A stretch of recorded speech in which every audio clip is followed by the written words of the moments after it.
12월 31일 2021년 마지막 날 새벽 기도입니다. 오늘의 말씀은 요한일서 5장 1절에서 3절까지 말씀입니다. 예수께서 그리스도이심을 믿는 자마다 하나님께로부터 난 자니 또한 낳으신 이를 사랑하는 자마다 그에게서 난 자를 사랑하느니라.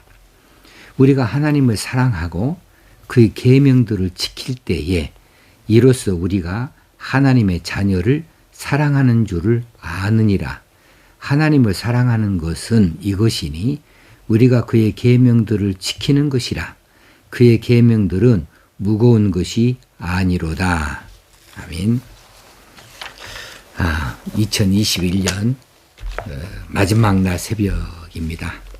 내일 새벽에는 이제 2022년의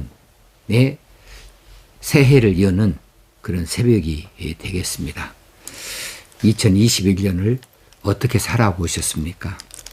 여러 가지 모양으로 힘들고 어려운 그런 형편 가운데서 우리가 살아왔습니다. 그런데 이것으로 인해서 우리가 또 많은 교훈을 얻기도 하고 또 도전을 받기도 했습니다. 그동안에 이 코로나 바이러스로 인하여서 고통을 겪었고 또 활동이 제한되어졌고 또 생활이 여러 가지 모양으로 경제적으로도 힘들어졌는데 그렇게 고통만 겪은 것이 아니라 이 고통의 시간들을 통하여서 뭔가 또 우리가 얻은 것이 있는 줄 압니다. 이것들을 가지고 더 크게 하나님을 사랑하고 또 이웃을 사랑하는 데에 우리가 사용하는 그 밑바탕이 되어줄 수 있으면 좋겠습니다. 오늘의 말씀 1절입니다. 예수께서 그리스도이심을 믿는 자마다 하나님께로부터 난 자니. 그렇습니다. 예수께서 그리스도이심을 믿는 자마다 하나님께로부터 난 자인 것이 분명하지요. 누구든지 성령으로 말미암지 아니하고는 예수를 주라 시인할 수 없다 했습니다.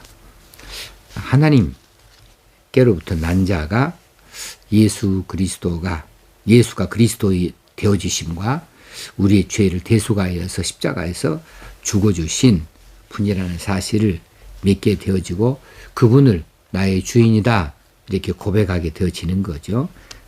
예수께서 그리스도이심을 믿는 자마다 하나님께로부터 난 자다. 그건 우리가 우리 이성이나 지성이나 감성으로 그렇게 믿어지는 것이 아니고 하나님께서 성령님을 통하여서 우리로 감동을 시켜 주셨습니다. 깨닫게 하여 주셨습니다. 그리고 알게 하여 주셨습니다. 그래서 믿게 되어진 것이지요. 자, 예수님이 그리스도이시라라고 하는 이 문제는 예수님께서 제자들을 가르치실 때에 가장 중요한 주제가 되어졌고요. 따라서 제자들도 초대교회 시대에 세상에 나가서 가장 힘주어서 전했던 주제가 바로 예수가 바로 그리스도이시다. 예수가 바로 메시아이시다. 라는 주제였습니다. 예수가 그리스도이시다 아니다 여기에 따라서 성도 비성도가 갈리는 거예요. 그래서 예수가 그리스도이시다고 고백하는 그리고 믿는 것은 얼마나 중요한 일인지 모릅니다. 그런데 그것은 이건 누구를 설득해서 되는 일도 아니고 무엇을 풀어서 줌으로 되는 것도 아니고 우리 이 영 안에 우리의 본성 안에 우리 마음 깊은 곳에 성령께서 들어오셔서 자리 잡으시고 이 사실을 우리로 믿게 하심으로 우리가 믿어지는 것이지요. 그래서 하나님께로부터 난 자라고 이렇게 말할 수 있는 겁니다. 자, 하나님께로부터 난 자니 또한 낳으신 이를 사랑하는 자마다, 여기서 낳으신 이는 하나님을 말하겠죠. 하나님을 말합니다. 낳으신 이를 사랑하는 자마다 그에게서 난 자를, 여기서 그에게는 또 하나님이죠. 하나님에게서 난 자를 사랑하느니라. 자, 우리가 하나님께부터 난 자입니다. 근데 우리는 하나님을 사랑합니다. 하나님을 우리는 사랑하니까 그에게서 난 자, 그 하나님에게서 난 다른 사람들, 다른 형제, 다른 성도들을 사랑하느니라. 이렇게 말합니다. 우리가 부모님을 사랑하는 일은 자식으로서 당연한 일이죠. 그런데 부모님을 사랑하는 자식은 그 부모님이 낳은 다른 형제도 사랑하게 되어져요. 왜? 부모님을 사랑하니까. 그리고 그 형제가 내 부모님을 내가 모시듯이 그 형제도 같은 부모님을 함께 두게 되어졌으니까 그렇지요. 그래서 내가 부모님을 사랑한다 하는 이라고 부모님이 낳으신 다른 형제를 사랑한다라고 하는 것은 같은 말로 이어질 수 있어요. 내가 내 형제를 사랑하면 누가 기뻐하느냐 하면은 부모님이 기뻐해요.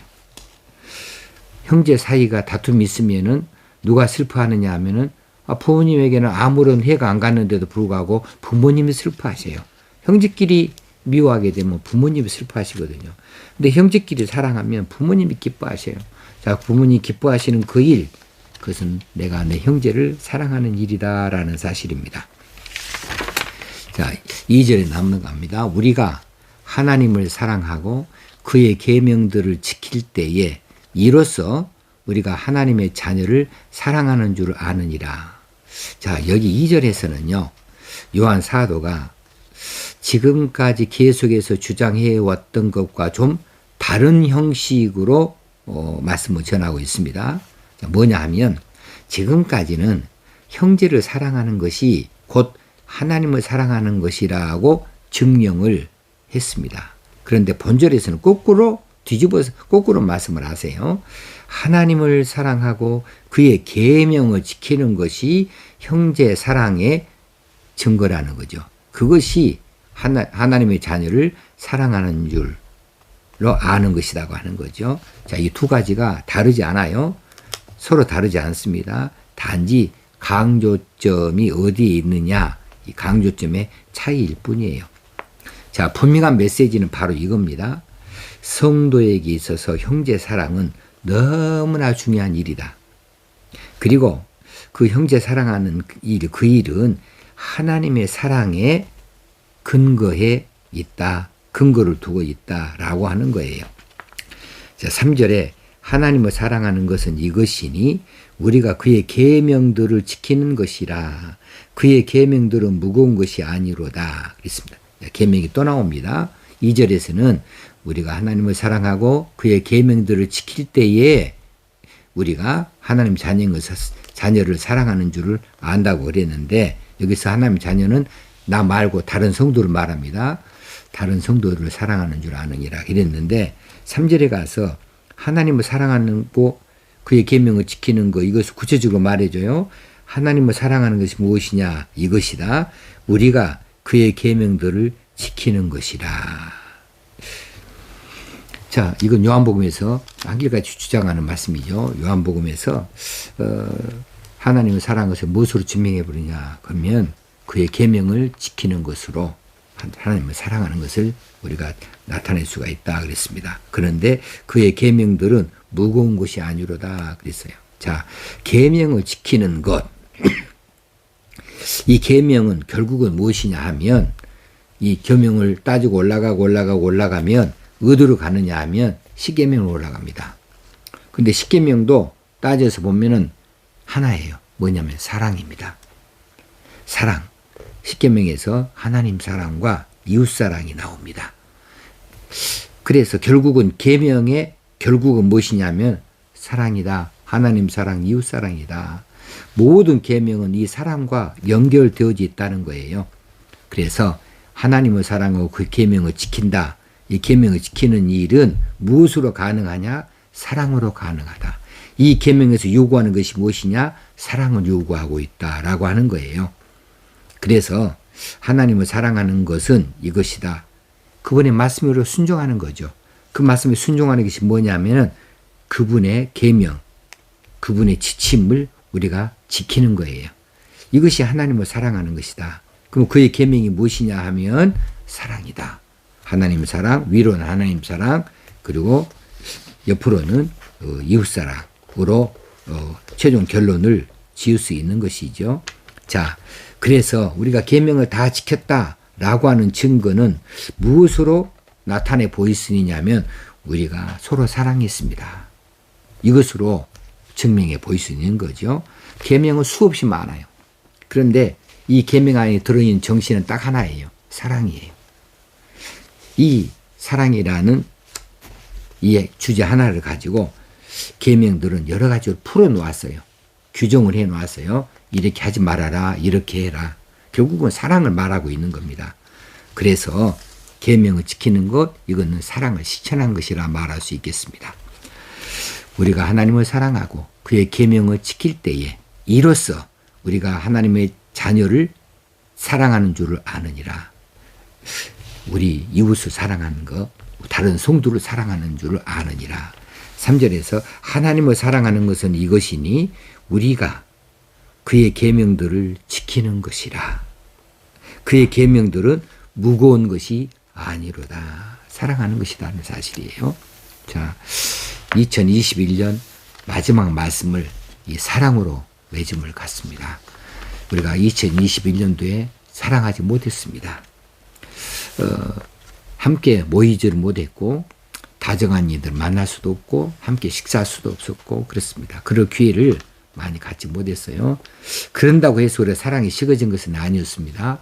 어떤 형태로든지 선물을 보내든지 전화를 하든지 문자를 보내든지 편지를 하든지 얼마든지 우리가 사랑을 표현할 수 있는 길들은 다른 방법으로도 많이 있었지요. 그럼에도 불구하고 우리는 성도들끼리 조금 멀어져 있었습니다.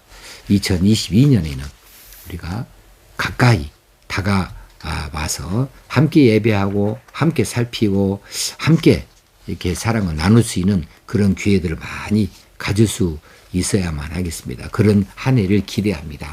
우리 하나님께서 이렇게 할 수 있도록 우리에게 힘과 능력도 주시고 기회도 주실 수 있도록 그렇게 함께 기도해야 될 일이 되겠습니다. 한 해 동안 교회를 섬겨주시고 또 예배에 함께 드려주신 것을 감사하고 또 이 새벽 기도를 통하여서 말씀을 서로 나눌 수 있어서 행복했습니다. 새해에 더 크게 힘을 내서 하나님을 같이 섬겨나가고 진리의 말씀들을 함께 더 배워갈 수 있으면 좋겠습니다. 감사합니다.